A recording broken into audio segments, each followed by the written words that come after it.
Senior MLA పెద్దలు జ్యోతుల్ నెహ్రూ గారు కొంచెం కోపం తగ్గించుకుని మిస్టర్ వచ్చిన టైం మాట్లాడండి సార్, మీ జోలికి రాం. అధ్యక్ష, కోపం కాదు, మీ ఇష్టం. ఇంకొద్దు. ఈరోజు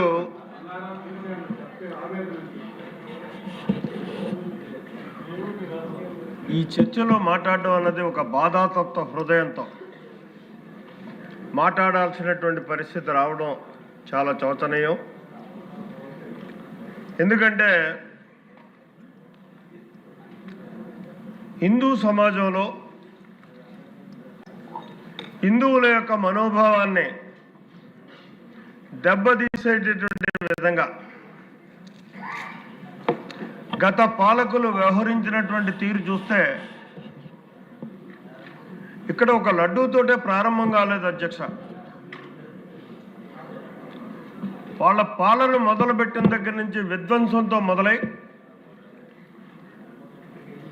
ఏదో గతంలో భారతదేశం మీద దండు తెచ్చేటటువంటి విదేశీయులు చేసేటటువంటి అకృత్యాలన్నింటినీ కూడా గత పాలకులు చేసినటువంటి పరిస్థితి ఉంది.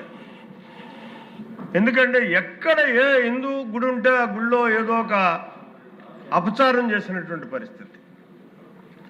అది అంతర్వేద, రామతీర్థమా, ఇలా సుమారు 100 పైబడి గుళ్ళ మీద వ్యవహారం వాళ్ళు హిందూ భక్తుల యొక్క మనోభావాలను దెబ్బతీసేటటువంటి విధానంలో వాళ్ళు చేసినటువంటి కార్యక్రమాలు ఉన్నాయి అధ్యక్ష. అయితే వాటన్నిటినీ మనం చర్చించుకోవడానికి సమయం లేదని ముందుగానే మీరు హెచ్చరిస్తున్నారు. మా సోదరుడు నరేంద్ర కుమార్ చాలా వివరంగా నేను ప్రిపేర్ వచ్చినటువంటి అంశాలన్నిటినీ కూడా సోదరుడు సభకు విన్నవించాడు.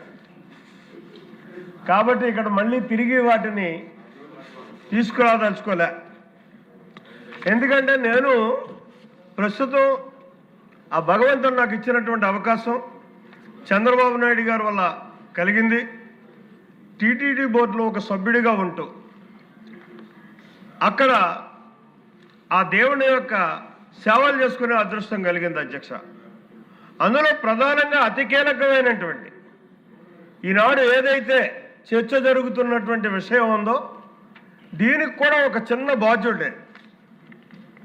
ఎందుకంటే పర్చేజ్ కమిటీలో సభ్యుడిగా కూడా నేను ఉన్నాను అధ్యక్ష. ఇక్కడ జనరల్గా ఇక్కడ నెయ్యి కల్తీ అంటున్నారు అధ్యక్ష. అది కరెక్ట్ కాదు. కానీ నెయ్యి కల్తీ కాలా. ఇక్కడ జరిగింది ఏంటంటే ఒక పదార్థాన్ని సృష్టించి దాన్ని రకరకాల వీటిలతో తీసుకొచ్చి నెయ్యిగా మనకు చూపెట్టి వాళ్ళు లడ్డూలు తయారు చేసి మనకి అందించినటువంటి పరిస్థితి అధ్యక్ష. అసలు నెయ్యే లేదు, అసలు పాలు లేదు, పాలు లేదు, నెయ్యి లేదు. ఇక్కడ ప్రధానంగా మనం చూసుకోవాల్సింది ఏంటంటే అధ్యక్ష, ఫిబ్రవరి 29, 2020లో ప్రారంభమైంది అధ్యక్ష. ఈ కల్తీ భోగోతం ఎలా ఫాలో అయిందంటే అప్పుడున్నటువంటి నియమ నిబంధనలు గత తెలుగుదేశం ప్రభుత్వంలో ఆనాడు పాలక మండలి పెట్టినటువంటి నియమ నిబంధనలన్నింటినీ కూడా తుంగలో తొక్కి ఆ రోజు పర్చేజ్ కమిటీ ద్వారా ఏదైతే పర్చేజ్ కమిటీ సమావేశం జరిగింది ఆ సమావేశంలో ఒక నిర్ణయం తీసుకున్నారు అధ్యక్ష. మనం ఆ నియమ నిబంధనలన్నింటినీ కూడా నరేంద్ర చెప్పాడు, దాని జోలు పోలా, మళ్ళీ ఆ లెక్కలు చెప్పను. వాటన్నిటినీ తప్పించి కేవలం ఇప్పుడు చెప్పినటువంటి నెయ్యి కానటువంటి నెయ్యి తయారు చేసేటటువంటి సామర్థ్యం ఉన్నటువంటి వ్యవస్థలకి ఈ టెండర్ ఇవ్వాలనేటటువంటి దుర్బుద్ధితో ఆ రోజు ఆ పర్చేజ్ కమిటీలో నిర్ణయం తీసుకున్నారు అధ్యక్ష. ఆ పర్చేజ్ కమిటీకి ఒక ప్రత్యేకత ఉంది అధ్యక్ష. ఇక్కడ 2 ప్రత్యేక ఆహ్వానితులు వెళ్ళారు అధ్యక్ష. 3 సభ్యులు ఉంటారు. ఆ 3 కాక ఈ బోర్డులో ఉన్నటువంటి కీలక సభ్యులు ప్రత్యేక ఆహ్వానితులుగా వెళ్ళారు అధ్యక్ష. వారే ఒకరు కరుణాకర్ రెడ్డి గారు, రెండో వారు ఆయన మొన్న దీంట్లో ఉన్నాడు చెవిరెడ్డి భాస్కర్ రెడ్డి గారు. వీరిద్దరూ కూడా ప్రత్యేక ఆహ్వానితులుగా వెళ్ళి అక్కడ వాళ్ళు బొనోపలి చేసి ఆ తీర్మానాన్ని చేశారు అధ్యక్ష. గత తీర్మానాల్ని పక్కకు పెట్టి మళ్ళీ కొత్తగా ఇవన్నింటినీ ఎడిట్ చేయించి అప్పుడు దాన్ని బోర్డుకి సమర్పించారు. బోర్డులో దాన్ని ఆమోదం చేశారు అధ్యక్ష. ఇక్కడ ఇందాక మా మిత్రుడు చెప్పినట్టుగా దీనికి బాధ్యులు ఎవరు అధ్యక్ష? అక్కడున్నటువంటి ప్రత్యేక కమిటీ సభ్యులు ఎవరైతే జిఎం అంటాడో జిఎం ప్రధాన బాధ్యత అవుతారు, ప్రత్యేక కమిటీ సభ్యులు అవుతారు, ప్రత్యేక ఆహ్వానితులుగా వెళ్ళినటువంటి ఆ ఇద్దరు అవుతారు.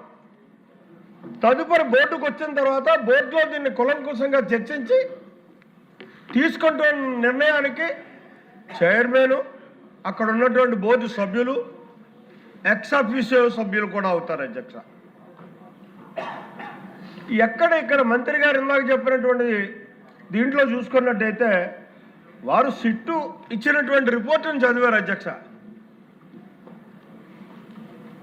ఇక్కడ మనం చేయాల్సినటువంటిది కానీ ప్రజలకు తెలియాల్సినటువంటిది కానీ ముఖ్యంగా ఎవరైతే నిజమైనటువంటి బాధ్యులు ఉన్నారో వాళ్ళందరినీ కూడా ఇందులో మనం శిక్షించాల్సినటువంటి అవసరం ఉంది. బాధ్యులుగా ఇక్కడ చూపెట్టాల్సినటువంటి అవసరం ఉంది. దానికోసం మనం తగు నిర్ణయం తీసుకోవాల్సినటువంటి అవసరం ఈ సభకు ఉంది అని చెప్పేసి ఇక్కడ భక్తులకు కానీ ప్రజలకు కానీ ఒక నమ్మకాన్ని కలిగించేటటువంటి బాధ్యత కూడా ఈ సభకు ఉంది అని చెప్పి మనం చేసుకుంటున్నాం.